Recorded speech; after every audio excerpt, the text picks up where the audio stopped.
Thanking the troops for sacrificing their lives. Let's start saying, hey, government. Stop the scroll. A political candidate just went on camera and literally told Americans to stop thanking the troops. But wait until you see the live CNN meltdown that happened right after. Who joined the military because they had no other option. Like, they didn't want to go to school. They didn't have the resources. They don't have the knowledge. They don't have people that, like, love them. And they go to the military. Military preys on vulnerable population. Are you actually hearing this right now? She is literally saying the military preys on people who don't have anyone to love them. This is a person actively running for United States Congress, completely trashing the men and women who serve in the armed forces. Notice her absolute lack of awareness. She claims people only join because they have zero other options and no knowledge. It is a stunning display of ignorance regarding why millions of Americans actually volunteer to serve. Some join for a deep family legacy, some to pay for medical school, and others out of genuine patriotism. But instead of honoring that sacrifice, she aggressively reduces them to helpless victims just to score cheap, viral points on social media. This isn't just a controversial opinion. It is a direct insult to working-class families across the country.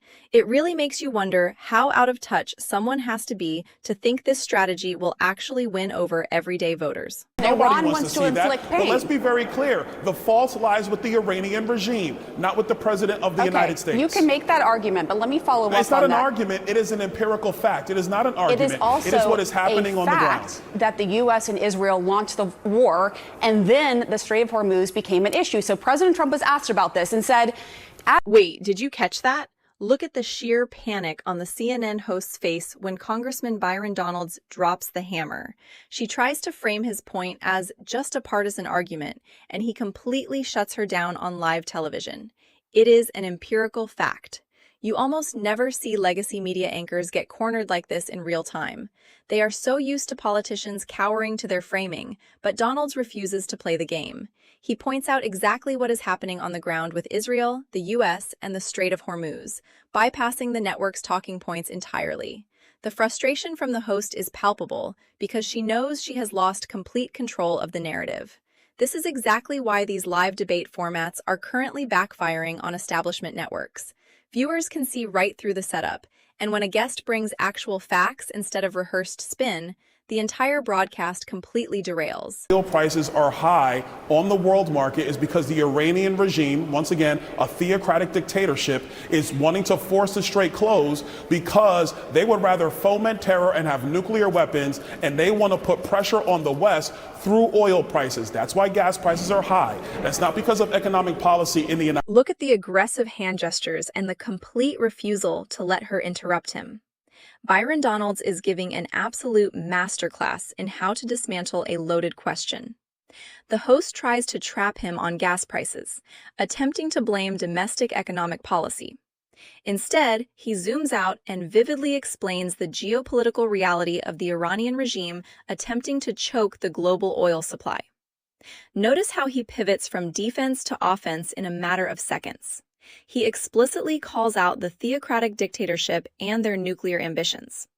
He isn't just defending a political stance. He is actively educating the audience on global supply chain dynamics while the host desperately tries to pull him back into a shallow, partisan argument. This level of unscripted pushback is incredibly rare on cable news. People are absolutely starving for leaders who actually explain the mechanics behind the crisis instead of just pointing fingers.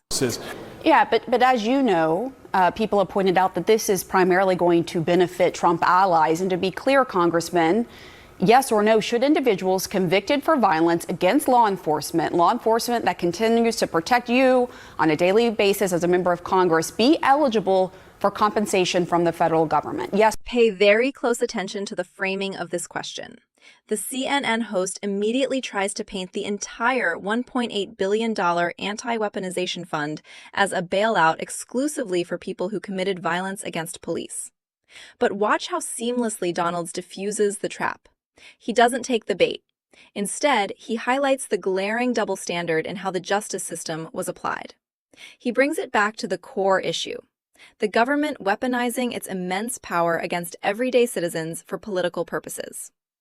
Whether you agree with his politics or not, you have to admit his media training is absolutely flawless here. He refuses to let her narrow the scope of the conversation.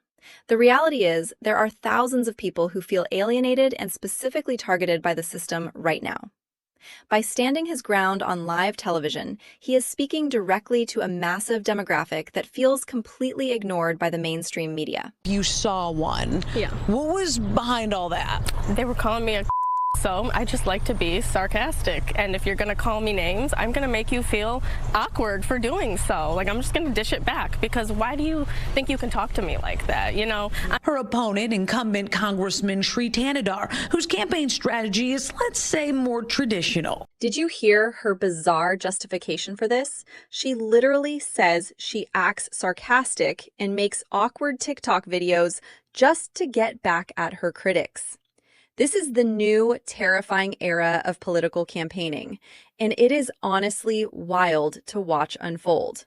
Instead of talking about tangible policy, inflation, or infrastructure, she is bragging about using high school drama tactics to run for a federal office. Look at her body language. She seems entirely unapologetic about treating a serious election like a viral internet prank. She even admits that she just wants younger people in office and aggressively attacks her opponent simply for being a millionaire, entirely avoiding any real debate on the core issues. It's a perfect reflection of how social media algorithms have completely warped our political landscape. Candidates are finally realizing that pure outrage and cringe-worthy content get significantly more engagement than actual solutions to community problems. From members of the president's own party.